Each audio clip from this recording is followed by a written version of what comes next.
Hey, welcome to X3, the show with one topic, three pundits, myself included. I'm here with Andrew Eisner and Joe Engel, who appears to be an evil circus clown this week. Court jester, Santa Claus, I think. Exactly. Yeah, that's a fantastic. Goes along perfect with the T-shirt. I think it's a good look for you. Anyway, I'm introduced myself. I'm John C. Dvorak. Verizon teams up with Redbox, and you have a red hat, so why don't you tell us about it? So basically, Verizon's looking to get into the streaming market, and they're teaming up with Redbox because they have all the licensing and all the content, and they're also thinking about buying out Netflix, which would be kind of a weird. Well, why would they do both? Why not? Verizon and DVD rental provider Redbox. Redbox is picking up a lot of steam. I mean, I know but aren't they people competing with Netflix? Yes. So why would you buy both? You just buy one and destroy the other. For the purposes of destroying Netflix. Or just wait and let Netflix destroy itself. Well, that's also possible. Well, the Reed stock Hastings has jumped. Yeah. Which Netflix stock? Yeah, it jumped apparently to $75. Of course, it's a bit down from $250. But Reuters offered up an exclusive report last week indicating that Verizon is looking to branch. And of course, we also have Amazon wanting to get into this act. Yeah. Everybody's, this. It's not a and you have these other kind of alternative ways of dealing with these things, like the Roku box uses Netflix as a vehicle, but that could be swapped out, or you could find something else. I don't know. This new venture, it's called Zoetrope, by the way, not to be confused with Francis Ford Coppola's studio, isn't that called Zoetrope? So I wonder if there'll be a lawsuit involved. But this new platform will run on all the set-top boxes. It'll run on Roku, Google TV, Xbox, you name it. So again, I think it's kind of interesting that. Is this Verizon's new platform or is Redbox's? Well, it's the combination. They're getting together. So they're creating a platform to stream movies and TV programs. What's interesting is that they're taking the timeshare approach. So it's not going to be like Netflix where you just got unlimited streaming. You'll get a certain number of credits that you could use per month, and essentially you're prepaying for rentals. Yeah. So you get a certain number of credits to stream a certain number of movies, but if you don't use those credits, you're spending money on nothing. Why don't you just rent it? The studios never liked the all-you-can-eat, for what, $8.99. So this may be more to their liking. We'll see.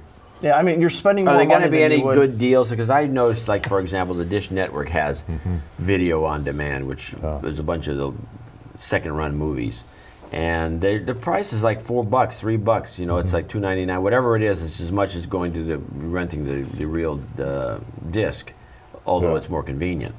I mean, I would hope this would be cheaper, because otherwise, you're not going to still pay $4 per rental. I mean, I would hope you're only paying $1.50 per rental, but still you're prepaying it if you don't use that. Sounds good. Yeah.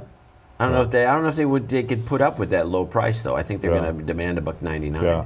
Well, everybody, as you say, is getting into the game. Amazon's there with $79 a month for Prime. You get I don't know if you have unlimited movies with that, do you? I don't know what you get. I know I use Prime. I'm a subscriber, but I only do it because I can ship free in one day, free shipping. Yeah. And it makes and it saves a ton of money. Yeah. And especially during the Christmas season, now everyone orders through my account.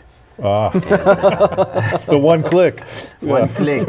One click, charge it to John. But I'm not sure that, I don't know, this needs some serious shaking out before it's over. Yeah. It's very interesting too, also just because of the position that Verizon is in, looking at AT&T as as AT&T invests more and more into infrastructure, which they are, and at least in my neighborhood, they're up on the poles. They're putting in this Uverse, which is a very attractive package. Right, and they're calling you a day. Of course, I always tell them to get lost because, as far as I'm concerned, AT&T is an operation I don't want to do business with because of the experiences I've had. I don't see anything. The management's changed or anything, so I think it's going to still be miserable. But I have gotten, I don't know, maybe 5 calls, maybe a half a dozen from the Uverse sales force. Yeah. What are you using now? I'm using Comcast and I'm using the Dish Network. Wow, we got a better deal for you. They do have a better deal. It might be a better deal, but honestly, I think the quality of Comcast is still significantly higher than all these IPTVs.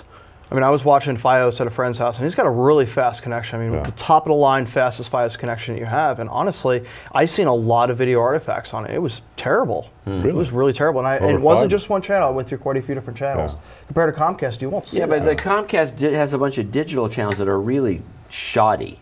Well, yeah, of course. I mean, I'm not saying that everything on Comcast is better, but I'm saying on average, I think that Comcast has a better connection than any of the IPTVs. Well, that could be, but also on the other hand, Comcast is spending all their money on buying NBC and building out the content side of their business, while AT&T is building out the infrastructure, and Verizon, of course, is not in the streaming business, but they're even teaming up with Comcast. So it's all, you know, going to get interesting in 2012. Well, I can tell you one thing, it's not going to be cheap at the end of the day. Nope. Somehow we're going to take it in the shorts as usual.